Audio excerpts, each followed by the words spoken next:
Es en este contexto que le damos la bienvenida, como siempre con mucho gusto, a la doctora Leticia Calderón Chelius, presidenta del Patronato de Sin Fronteras. Vamos a hablar de migración, doctora Leti, bienvenida, muy buena tarde, como siempre ya ansiosos del análisis del día de hoy.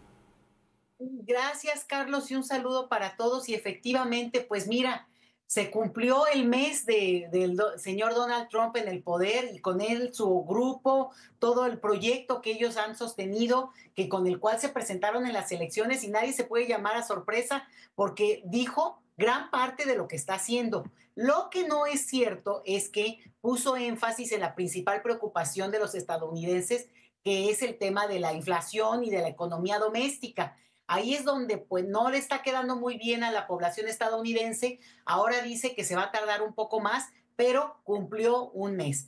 Generalmente los presidentes, y esto es una herencia estadounidense, por cierto, hacen un corte a los primeros 100 días, pero 100 días, pues le faltan todavía 2 meses más aproximadamente, y sin embargo ya hay como cortes, ya hay balances, porque ha sido una vorágine lo que hemos vivido en términos de asuntos que ha presentado en la voz del señor Donald Trump. Y digo en la voz porque no se nos puede olvidar que aquí detrás hay un proyecto que obviamente la bandera, pero que tiene incluso una larga historia en términos de propuesta ideológica respecto a no solo la posición de ese partido en ese país, de esa perspectiva de vida, sino respecto al resto del mundo. Entonces, lo que quiero hacer es como un recuento muy rápido para que lo tengan en mente y obviamente el tema migratorio como el eje central. Primero que nada, que no se nos olvide que Donald Trump abrió, vamos a decir, fuego simbólicamente, pero Ujú. bueno, no, eso no dista de que el temor esté ahí en otros sentidos. Pero respecto a Canadá, a Panamá, a Groenlandia, también tuvo disputas con Colombia, disputas, por cierto, acordadas al final de cuentas con Venezuela, un acuerdo con El Salvador que después ya quedó con cierta tensión, pero también se hizo. En este momento, la tensión mayor está con la Unión Europea, la que ha descalificado y ha hecho a un lado, incluso ha minimizado en términos de presencia, y Ucrania. Si alguien está en este momento preocupado, digamos, en este día, porque para mañana puede ser otro grupo, es Ucrania.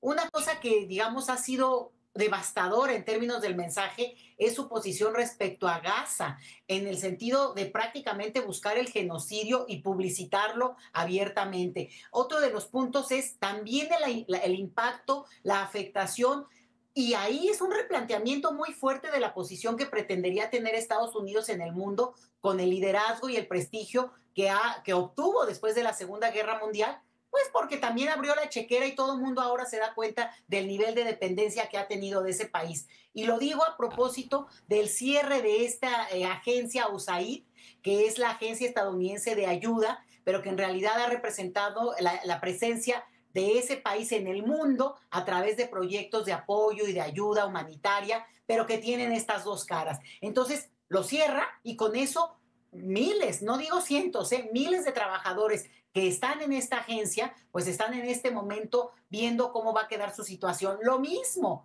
que el cierre de cientos de plazas del gobierno federal en Estados Unidos, así como el planteamiento interno en ese país de, por ejemplo, lo que sería para nosotros la Secretaría de Educación, de dejar de ser una entidad federal a pasar a ser, digamos, entidades locales de los estados, lo que quiere decir que en algunos estados muy conservadores, con una ideología incluso pues no coincide con la ciencia o con algunas de las cosas que consideramos de esta época, de este siglo XXI, pues podrían llevarse a cabo porque tendrían que ser resueltas en lo local. Entonces, estamos ante una vorágine en la cual hay actores que han ido surgiendo, de repente entendemos, tenemos a presidentes como Erdogan en Turquía, que se posiciona de una manera que no lo habíamos visto, aunque no sea directamente mencionado por Trump, pero lo mismo tenemos, decía yo, personajes como hoy Zelensky de Ucrania, que acaba ocupando un lugar realmente en la picota. Digo, el hecho mismo, quienes no lo escucharon, Donald Trump lo señaló como el personaje dictador cuando era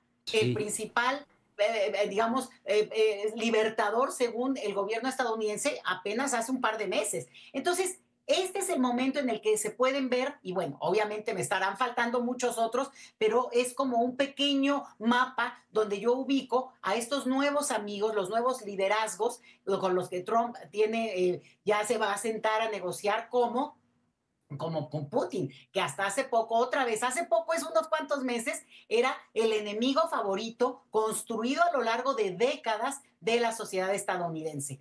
Y ahí entra el tema migratorio, Carlos, porque uno de los temas de mayor ataque frontal directo, no de ahorita, desde antes, por el grupo de Donald Trump y especialmente en la voz de Donald Trump, es la migración. Y la migración es algo tan complejo porque es un proceso en el cual, pues también, ¿no? Hay quienes dicen, usted también es inmigrante, su familia fue inmigrante. Bueno, en esto hay un poco una cuestión que él trató de dirigirlo al principio con esta idea de que atacarían o, digamos, irían directamente sobre a quienes tuvieran un antecedente criminal en términos de alguna falta o alguna cuestión que hubieran cometido explícitamente como crimen. O sea, que no solamente por ser migrantes, pero a los pocos días de iniciado su gobierno se empezó a ver que eso era absolutamente falso y la construcción de criminal migrante, pues es lo que ha privado. Hoy tenemos que los albergues en Estados Unidos están de alguna manera empezando a llenarse,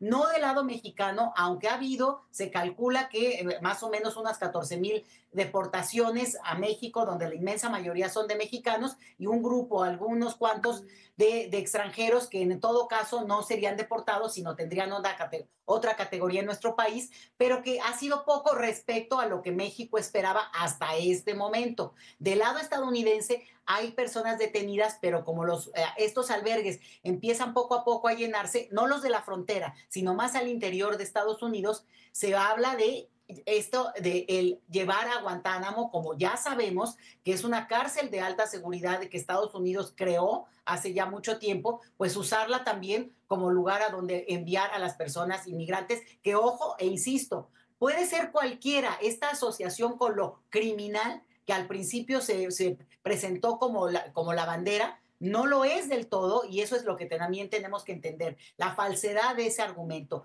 Y la última parte de esto, Carlos, bueno, lo que ha implicado que se ha seguido con la firma de, ojo, 73 iniciativas presidenciales, acciones ejecutivas, le dicen ellos, que es una cuestión legal. En todos los países la hay y en Estados Unidos, bueno, se utiliza casi siempre, es un atributo que los presidentes hacen, que tienen a la mano, para pasar algunas cosas que se atorarían de otra manera, porque pues requieren que pues negociación, debate, discusión pública, acuerdo en el Congreso, acuerdo en el Senado, y sin embargo, él firma y firma. Lleva 73 en estos pues, digo, días de los días que lleva el mes, y que Uh -huh. en ese sentido, pues son una anomalía para una democracia que justamente ha presumido a lo largo de 2 siglos de tener esta capacidad de negociación y de un equilibrio, el famoso balance de instituciones. Entonces, las pasa por la vía de lo ejecutivo, por supuesto se aprueban, pero no quiere decir que no sean revocables porque no son leyes y aun cuando fueran leyes, bueno, también podrían ser revocables, pero esto implicaría una mayoría legislativa que no tiene en el sentido del número de 3/4 partes de la Cámara de Senadores y la Cámara del Congreso, pues. Entonces, como no tiene eso y no está dispuesto a negociar, pues las pasa por la vía de la firma, que es lo que ahora hemos estado viendo todos estos días de este mes. Sí. Entonces, estamos ante una situación revocable en ese sentido, pero por lo pronto en camino y en vía libre, con otros actores de su mismo grupo que han salido, han ido hablando, han ido teniendo cierta presencia, pero ojo, es excesivamente temprano para creer que esto acabó ya. Esto está arrancando, obviamente, en un escenario muy complejo, un país que tiene un impacto brutal en esta relación, en este discurso, en esto de que qué va a decir hoy, pues obviamente es nuestro país. Digo, otros países de América Latina, por lo menos en el discurso, no han sido tocados, ahora sí que ni con el pétalo de una rosa, y Sí. que ojalá así sea para ellos. Pero lo cierto es que hasta este momento sí tenemos una situación muy candente, muy difícil de manejar porque no sabemos qué se pueda decir, digamos, no se puede seguir el discurso de este personaje del día a día. Hoy están los focos sobre todo en Europa, sobre todo en esta cuestión de Ucrania, lo que él ha dicho de todavía presidente Zelensky, pero esto no quiere decir que el impacto con la declaración de los narcotraficantes, por cierto, negocios transnacionales, ¿no? Que se le quieran atribuir solo a México, y el otro tema que estamos a la espera